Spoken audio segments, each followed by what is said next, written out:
Hey guys, this is Jules. I made a pincushion, kind of with a little scenic thing with the theme of sewing and things like that. And I used Graphic 45 Botanical Tea. Gosh, it's just a beautiful collection. I had it for a while and just haven't used it. The blue is just, oh my gosh, I just love it so much.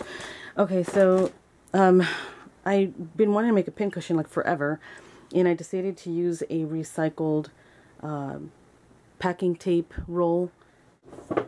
I do show it in the video, but it looks like this, and I've got tons of these because I package stuff for my sales and whatnot. So when I ship out a customer's order, I use quite a bit of tape. And so this is the one that I get from Costco. I used one of those, and my die cuts, I used a lot of Accucut on here. I used a circle die cut that fits this bottom part exactly. I mean, you can seal it and have a backdrop for it. And I want to do shadow boxes with this in a frame one day. So I've got quite a bit of these, so I'm gonna try that. And that circle die fits on here really good. And I do have those circles die cuts for sale over on my blog at the Accucut die cut listing. If you're looking for it, I believe it's the second from the largest, or the third from the largest. And then I did the second from the largest, which is this one here, is a little bit larger base to set it on top of. I just want it elevated. I like dimension. So there's that. There's 2 layers of the circle die cut here. And then the Victorian shape die. Let me flip this over a little bit. But this is what this looks like. And I have 2 of these sitting on here just for sturdiness. And you can see it there. So those are 2 Accucut circles, and then the Accucut Victorian shape. This is the largest rectangular one that I have, and I do have it on my listings with 3 other sizes, or 2 other sizes in the same shape. The So Cute die comes with the scissors that you can put together. It's 2 separate pieces. You put it together with a brad in it, and you can see here, it's a cute little pair of scissors. It looks like real life size, like really small ones for little small projects. Comes with a needle and 2 different style of buttons, and then I have a couple of them here that are covered with paper. All of them are covered with paper. And then it comes with these little spool die cuts too. So I cut 2 of them off and just wrapped it with 2 different kinds of twine. This is from Lori's shop, from More Art from the Heart. Hi Lori. Actually, the So Cute die also comes with a dress form. So I cut 4 of them out, and I didn't do a great job gluing it down together, but I did 4 layers, and I did 2 different sides of the blue paper. It's just super cute. I just love it. And then, of course, I've done this for, gosh, 4 years. I used to cut it out and use it in my mini albums and in cards and some projects. And but I hadn't seen anybody doing that before, using this in little scenic things and on projects. And I thought it was just a cool idea. And I'm just now starting to see it come out on some people's projects. So, and I do have the tutorial as I'm creating this. So I hope that you guys can stick around and we'll watch it. If you have any questions, let me know. Thanks you guys for watching. So what I did is I grabbed some batting and I balled it up, wrapped some muslin around it, and then wrapped it in burlap and tied it off with some twine. So I'm just shoving it in here to make sure that it fits nice and tight, and it does, thank goodness. So here's the packaging roll, and I'm just going to wrap that with some of this paper, this pretty pink striped paper. And I like to distress a lot of my stuff, just because I guess that's just a style that I like. So I'm going to distress it and rough up the edges, and then I'm going to ink up the edges. And I believe I'm using frayed burlap for this. That tends to be my go-to color choice when I'm doing some like vintagey style distressing on edges kind of a thing. I did the same thing with this rectangular piece.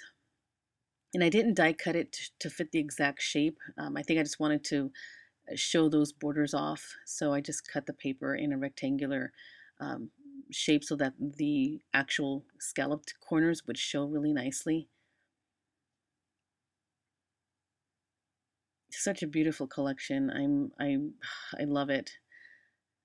So I'm just going to use my hot glue here and glue most of the stuff down. And it's funny when I'm doing an off the page kind of a project, I tend to do the pieces separately and then I bring it together so it doesn't start to take form until I start connecting everything. Kind of how it works, I guess. So I'm just gonna finish that little piece there. And I want to try and hide the seams, and I can't remember which angle it's at the moment, but the seam is probably towards the back where the dress form is going to be. So I'm just going to shove every little bit that I can in the back and then put that die cut underneath it so it kind of holds everything together. And then I kind of mess with the pincushion a little bit, pull it out just a little bit just to make sure that it's at the height that I want. And then using hot glue, I just lightly pinch the edges and then slide a little bit of glue in there.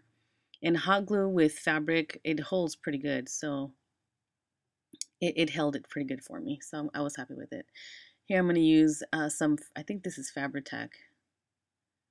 Either Fabri-Tac or my Beacon 3-in-1. So I just put the 2 layers of the circles together. And that circle piece right there, the 2-layered one, is the next size up from the circular die cut that's underneath the pincushion. So again, I'm going to do the distressing on the edges. And before I adhere it down, I'm going to go ahead and just paint the chipboard in that creamy white. I think it's Antique White by Folk Art. I'm just going to do the edges really well. And just to finish off the top of the pincushion, I'm just going to add some of my very thick twine. And with some hot glue, just go ahead and just pin it all the way down. Glue it all the way around. And finish it off at the little tip. Just going to cut that little piece off right there.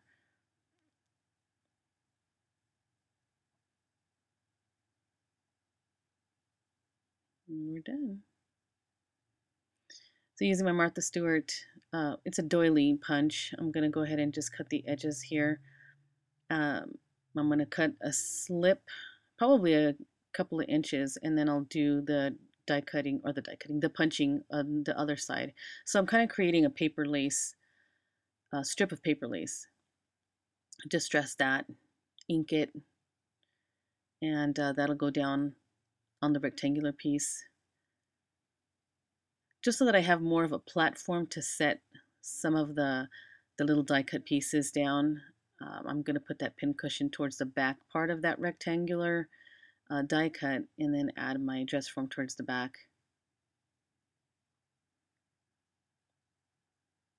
Here I'm just going to, I just die cut some paper just to fit the handles, to kind of separate the handles from the blades.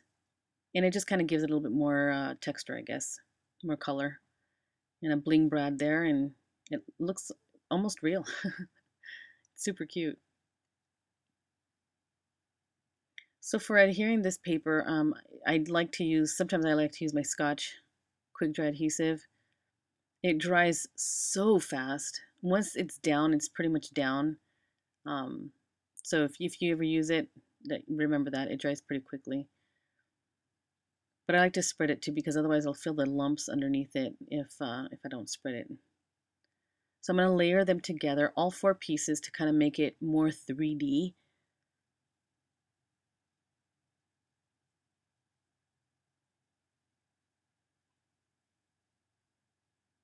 And once I have all 4 of them together, I'll just kind of clean up the edges a little bit, kind of frame it in with some more paint. It's the same antique white or vintage white. I can't remember what it's called. Here's some of Lori's twine. You see that big bulk? That's how she sells it. And I think I have 2 of them now. But it lasts a long time, and I've used it on quite a bit of projects. So I'm going to wrap both of those twines around her waist, and I'll add a charm later. I'm going to put down my paper doily lace, that little strip down. It's so cute.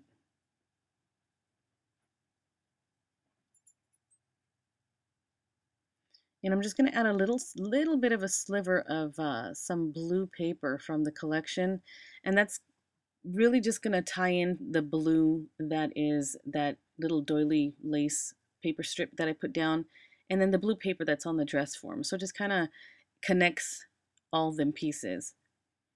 And this is some Wild Orchid Crafts. It's a floral spray. It's some gardenia flowers with some leaves and little curlicues. So what I want to do is just tone it down because it's super duper dark green. And so I'm going to paint everything with that vintage white paint. The curlicue wire and the leaves and the stems. So I'm going to set it aside to dry while I do this. I like to do glossy accents on several pieces sometimes when I'm working on projects. That just kind of gives another layer of texture and shine. It's a cute way to accent little die cuts. I love these buttons. Oh my goodness, I love these buttons. This is from the So Cute. Is it the So Cute? I can't remember the name. Sorry, you guys. I'll have all the links though to everything that I used. And you can find these die cuts over on my listing, my Accucut die cut listing, as well as some of the laces and some of the adhesives. You can find a few of the things I used here. The paper distresser in my Tim Holtz ideology listing. So I covered the buttons, covered the spools, and then I grabbed a Graphic 45 Staples, the metal butterfly, and this brad here. And because the butterfly has a hole in the middle of it, so for layering, I'm going to just seal it up, I guess, with the brad, kind of giving it a little bit of a body. Just trying to paint everything here. And this is a fragment charms. You can find that on my clearance listing right now from Tim Holtz. Those are so cute, and there's a bunch of them in this package. So I'll make my charm in a second, but I'm going to use my my glue here to finally put this down.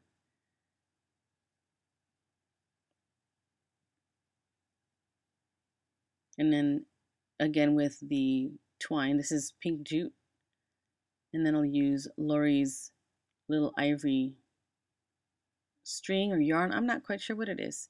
It's not jute though. It's a kind of a pretty yarn actually. So I'm going to use that one for the other spool and tuck it in the back side there. And I'm going to use those for accenting right in front of the pincushion. So here's the fragment. You use the glossy accents because it dries clear, and you put it over an image, let it dry, and then you can cut it out after it's done drying. And it makes for a very, very cute charm.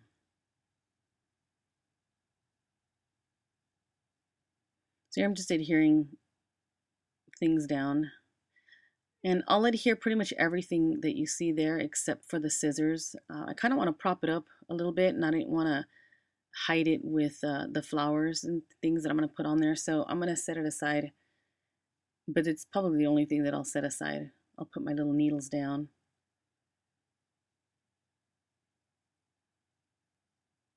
And then these two buttons as well.